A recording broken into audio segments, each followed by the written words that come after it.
Today we will discuss about influenza virus, and you all know that recently there was a pandemic of influenza virus that was 2009 caused by H1N1 strain of influenza virus. Influenza virus can cause acute respiratory tract infection, and this infection can be sporadic, epidemic or pandemic. The viruses are classified in a myxovirus group. Influenza virus is a type of RNA virus, and they are grouped in myxovirus. The meaning of myxa, that is mucus. So this virus usually affects the organs containing mucus, that is respiratory tract. And they are classified into two groups. One is orthomyxovirus that contains influenza virus. The influenza virus is named from the word influence, an Italian word. And there are three types of viruses: influenza A, B and C. Other group is paramyxovirus, which consists of mumps, measles and parainfluenza virus. Now we will discuss the differences between influenza type A, B and C viruses. The host range for influenza A: humans, pigs, horses, birds and marine mammals. Influenza B, the humans are only host, and influenza C, the humans and pigs are host. If you look at epidemiology, influenza A, antigenic shift and drift can happen. In influenza B, antigenic drift would only happen, while in C, only antigenic drift would happen. Clinical features: influenza A may cause pandemic with significant mortality in affected young people. In influenza B, it causes severe disease, generally confined to elderly or high risk, and pandemics are not seen. In influenza C, the disease is mild and it is common in children and without any seasonality. If you look at the genome, influenza A contains 8 gene segments, influenza B contains 8 gene segments, and influenza C contains 7 gene segments. Now we will discuss the morphology of influenza virus. The virus is spherical in shape with helical nucleocapsid symmetry. The size is 80 to 120 nanometer. It is RNA virus, single-stranded, negative sense. And RNA is in form of 8 segments. In this image we can see very important portion of different proteins and nucleic acid of influenza virus. If you see from outside, the most important portion is heme agglutinin antigen, spike, neuraminidase, then nucleocapsid protein, and inside we can see this gene segments.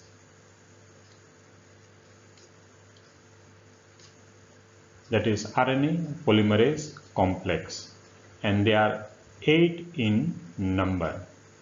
Now if you can see two important antigen of this virus, one is heme agglutinin and other is neuraminidase. Both are there on the envelope of virus and they are very important for antigenicity of the virus.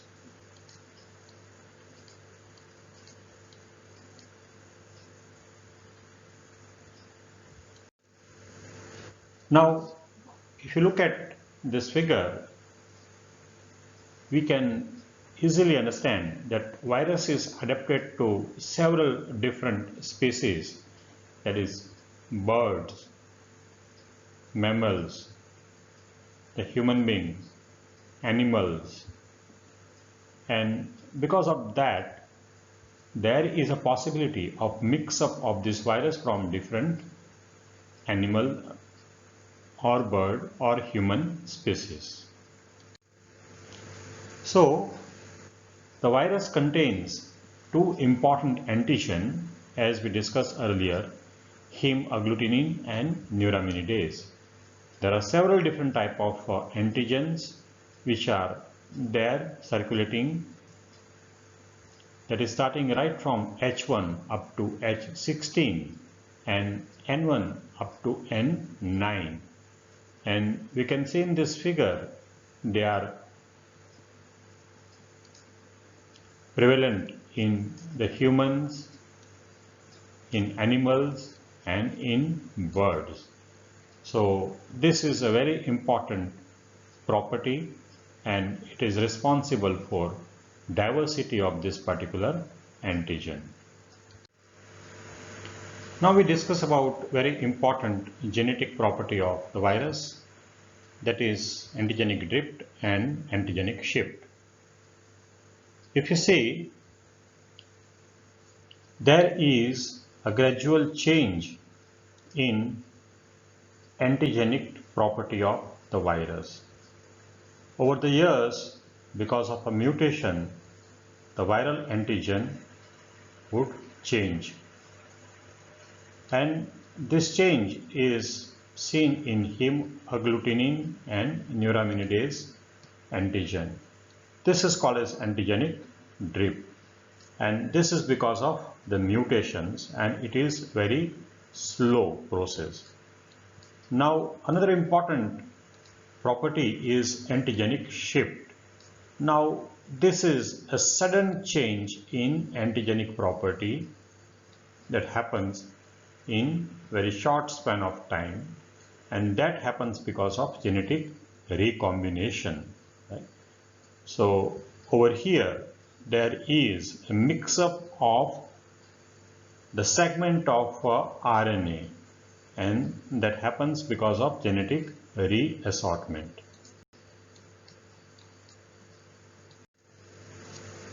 In this figure we can see there is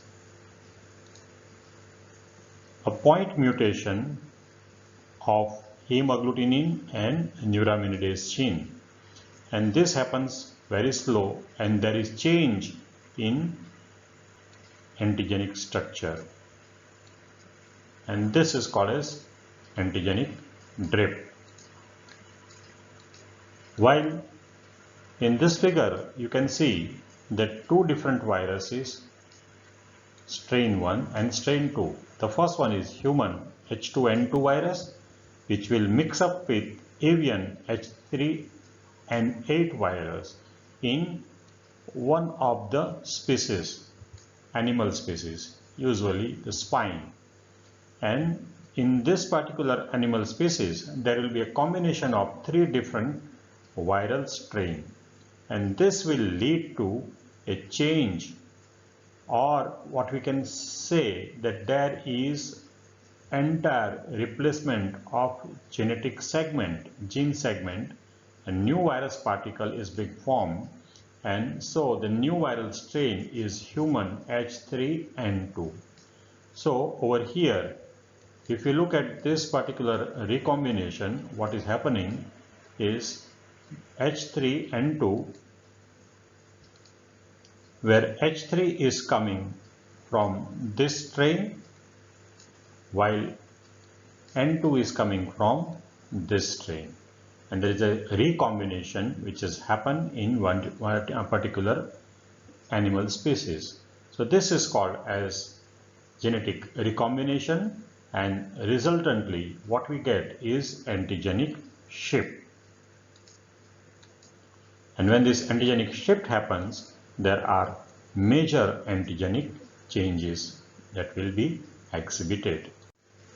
Now we'll discuss the nomenclature of the virus. Virus is typically named like A/, Sydney/5/93 bracket H1N1. A stands for type, Sydney stands for origin of the virus, 5 stands for the strain sequence number, 93 is the year in which it was isolated, and in bracket H1N1 that is important antigen hemagglutinin and neuraminidase.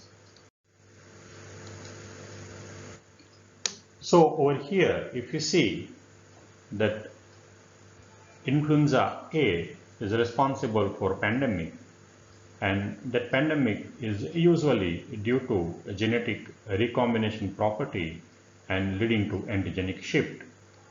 In this figure, we can see the bird flu and human flu and swine flu. 3 important species of the virus will get mixed up in one common host. So pig may harbor several flu viruses simultaneously, and when that happens, it is possible that within one cell the multiple copies of the virus may be produced, and during assembly there is a packaging of mixed variety of genetic segments. RNA segments are getting mixed, and such type of new virus is being formed. And when from the pig this new virus is transmitted to human beings, initially there is initial human transmission from animal. Once the virus will stabilize in human beings, there is possibility that this will transmit from human to human, and this will lead to a new pandemic of influenza, where the human being will suffer from mostly respiratory illness.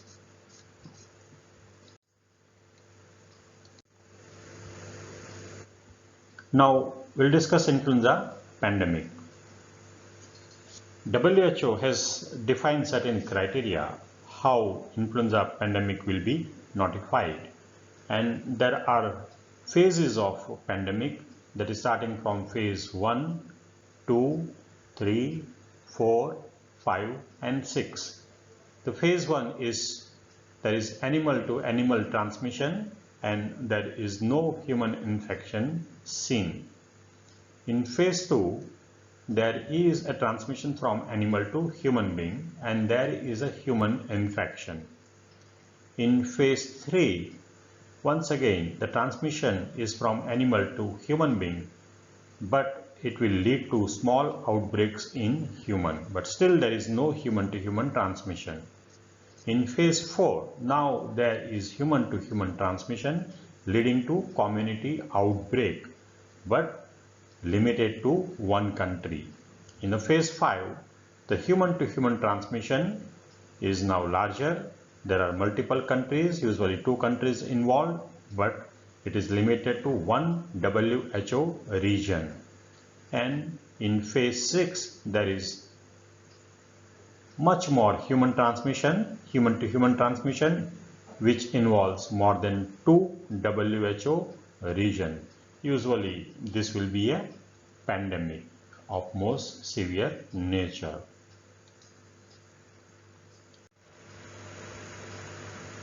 If you look at the historical timeline of influenza pandemic, the pandemics are occurring very regularly over a period of 20 to 40 years.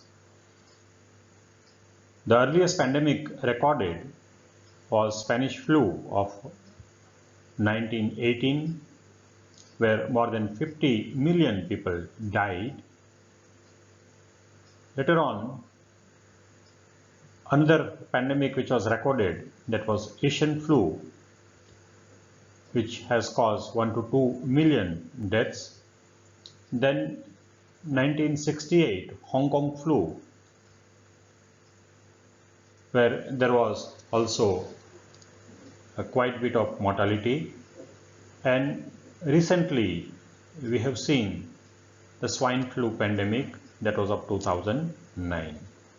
If you see the Spanish flu, the strain was H1N1.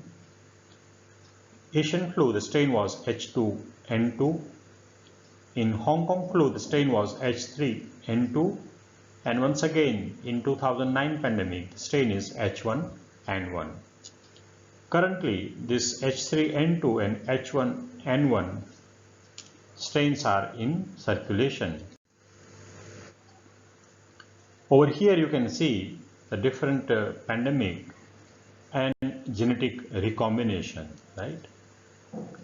If you look at 1918 Spanish influenza, this very important genetic shifting in which probably there was total mix-up of genetic segment where entire 8 segments were replaced by the new strain, and that is why that was one of the most deadly pandemic noted till now. If we discuss about 2009 H1N1 influenza A pandemic, this particular strain is quadruple recombination strain, which contains the strains of 4 different viral strains.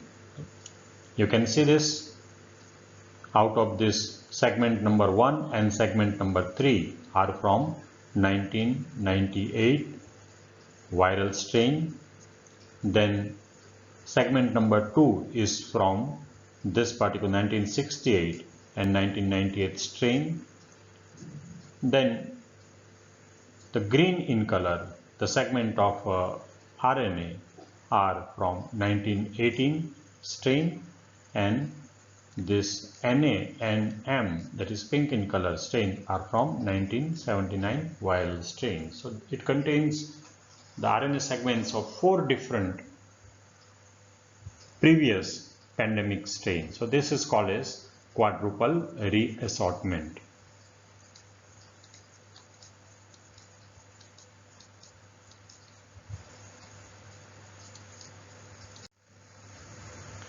Pathogenesis of influenza virus.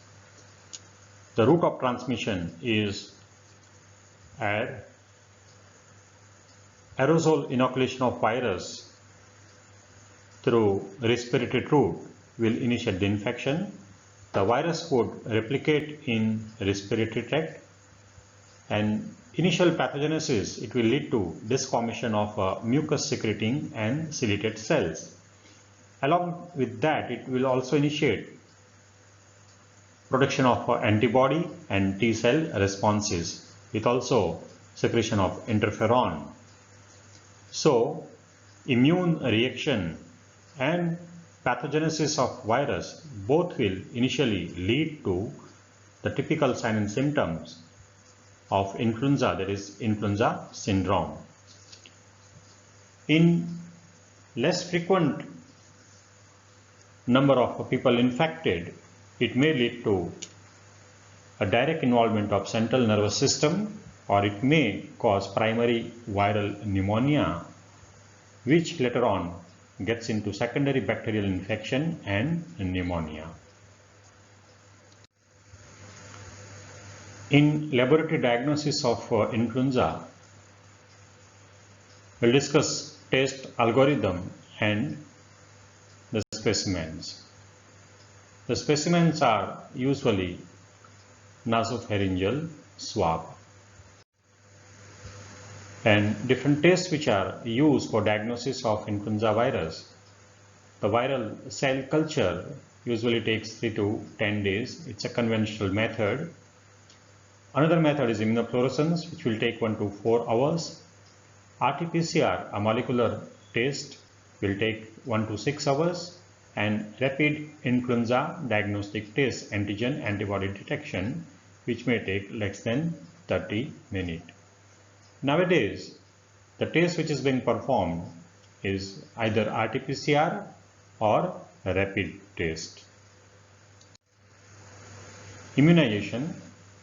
There are 2 types of vaccines available. One is killed vaccine and other is live attenuated vaccine. It is called as flu shot. The killed vaccine injectable one, while nasal spray is live attenuated. The flu vaccine production is very interesting to study. Over here, on an average, it takes 5 to 6 months for production of influenza vaccine when a new strain is infecting the human beings. World Health Organization would monitor the antigenic changes in influenza strain. Once they identify the new strain, they'll prepare the vaccine virus. So the virus which is the new will mix up with the lab virus, and the hybrid virus which contains inner component of lab strain and outer component of target virus is being prepared. And such type of hybrid virus is supplied to pharmaceutical company. The pharmaceutical company would cultivate such type of viral strain in fertilized chicken eggs. And then vaccine virus is harvested from such eggs. Now the virus are taken out, they are killed and purified. Antigens are produced from that, they are tested, and once again this testing is being produced, reagents are being produced by World Health Organization. So once it is found to be efficacious, such type of antigens are now packed as a vaccine and marketed. Now it is very important that influenza pandemic would happen regularly on an average of 20 to 40 years, and it is because of genetic recombination property. It is very important that we learn how to stop the spread of influenza virus and also other respiratory viruses like coronavirus. So important thing, clean your hands very often with soap and water. Cover your mouth and nose with a tissue when you cough or sneeze. Throw away tissue immediately and wash your hands. If you don't have your handkerchief or tissue, cough or sneeze into your upper sleeve. Do not sneeze or cough in your hands. Very important to remember. Use alcohol-based hand rub if soap and water is not available.